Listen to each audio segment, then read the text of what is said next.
Greetings, YouTube. So I've been wandering down the nostalgic lanes lately, and I've been looking at the 4th edition 1992 version of Gamma World in the last couple of weeks. I only take a look at it like at home for a few minutes at a time, or when I'm out hanging out at Starbucks with my wife and our friends. But in the process, I picked up something that I don't know if I just didn't remember, or I just overlooked the last time I read the book, in that if you play a mutant creature, a mutant animal, that is less than a meter high, you are automatically a meter tall.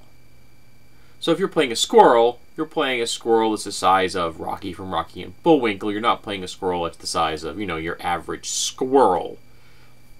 Now, I thought that was interesting, and I started wondering, why is that so? Well, I think there's a couple of reasons. The first is mechanics. It makes it a lot easier on the GM if you don't have squirrels this big running around being very sneaky and easy to hide. Not to mention, how do you justify having a lot of the powers or hit points of your average player character in a size this big? It might make the GM's life a little difficult. And the second is, I think, more of a flavor thing, but what if you have to have a specific size or a minimum size to be able to achieve full sapience? That even though rats and crows in real world are bright, they are not as bright as the great apes, who are all at least a meter tall or taller. So, if this is true, this holds true, that all the races that should be at least a meter tall to have a full human intelligence, it got me pondering one of the creatures in the game, one that's been around for a very long time. I think it was introduced in the first edition, but I'm not positive. Someone could probably tell me that. And that is the Lils. Now, the Lils are described as diminutive humans with wings, often dragonfly or butterfly in nature. They're about the size of an 11-inch action figure. So, a Lil is about this big, your classic G.I. Joe size. And yet, the Lils have full intelligence. In fact, they're ranked as high, so I'm going to give them like a 12, maybe even a 14 intelligence. They're bright, and yet they're the size of an action figure. How do they achieve that? So I started to ponder it, and the Lils have the mutation Mass Mind, which allows them, through physical contact, to pool the mental energy of more than one person into boosting a person on someone else. So they can literally supercharge the mental mutation of another person by touching them and channeling energy through them, both their own energy and the energy of others. So you could literally have a chain of people, though I would probably put a limit based on the power of the person with Mass Mind. So that was a clue. So I'm thinking that the Lils have a hive mind. Now, you could do a number of different ways you have a hive mind. You could say that there is a source of that hive mind. Say it's a tree. A tree is the source of the Lil's hive mind. You're going to play up the whole concept that they actually are pixies or fairies of some variety, or very, fey in nature. So they're all linked to a tree, which is immobile, and that is the center of their hive mind. You could say there's a giant brain in a jar or something like that, like a mushroom that looks like a brain, if you want to do a little freaky kind of concept. Or you could use an idea stolen from Obsidian from Commissioned Comic, an excellent comic that actually covers some gaming-related concepts on occasion, and say that the center of the hive mind is a mega dire pixie. You'll have to go look that one up. Another idea, though, is that the Lils have a hive mind which is completely about the Lils themselves. That each Lil is one neuron in their collective synaptic network.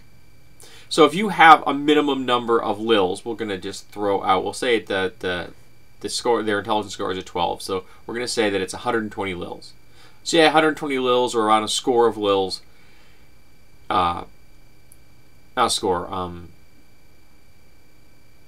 what do you call it? Dozen? I can't remember, but it's a name for it. It escapes my mind. So you've got at least 120 to 140 Lils in the group. You have an intelligence of 12. Now, this only works within a limited area. Say, we'll say a kilometer, just because it's a convenient size. So within a kilometer of these Lils, this group of Lils, they all have a 12 intelligence. Now, for every kilometer beyond that a Lil gets, their intelligence drops by 1 point. You could also, if you want to, limit their abilities, but I think that gets a little more complex. This this works fairly simply, and yet is somewhat effective for an idea, for role-playing kind of concept. So for every kilometer they get away, say they're just chasing something or they're on a mission, their intelligence begins to drop. And it gets lower and lower until they all go all the way down to 1, which is the minimum a Lil can have for intelligence in this because of this mechanism, when they are essentially the same intelligence as an insect. Now, the one thing they have left besides their powers would be a homing instinct. So they're going to be able to find the group mind that they're from, or another Lil group mind that they can then hook into and move towards.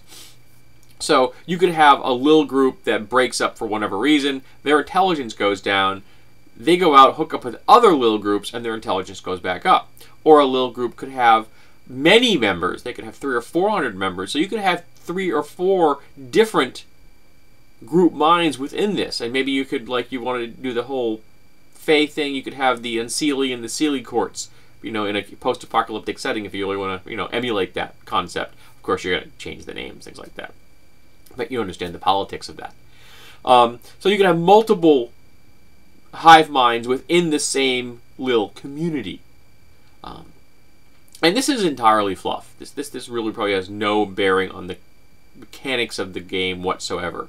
But I like internal consistency. It's one of my faults and virtues? I'm not sure. But I wanted to know, why is it that a little creature, a Lil, could have an intelligence as high as an individual that has to be a minimum of 1 meter tall? And there you have it. They can have it because they are a hive mind. So, I'm throwing this idea out there. I haven't written any of this down. This is just all in my head. This is being recorded here, which I will save. I want to listen to people, what they have to say. How have you used Lils in Gamma World in the past? What kind of unusual mechanics or fluff have you created for a post-apocalyptic campaign, or any kind of campaign for that matter, that enhances the role-playing aspect of a monster which has been around for a while, but does it in a way that's a little unusual, that doesn't have a great effect on the mechanics, but has an effect on how the creature is played in your game?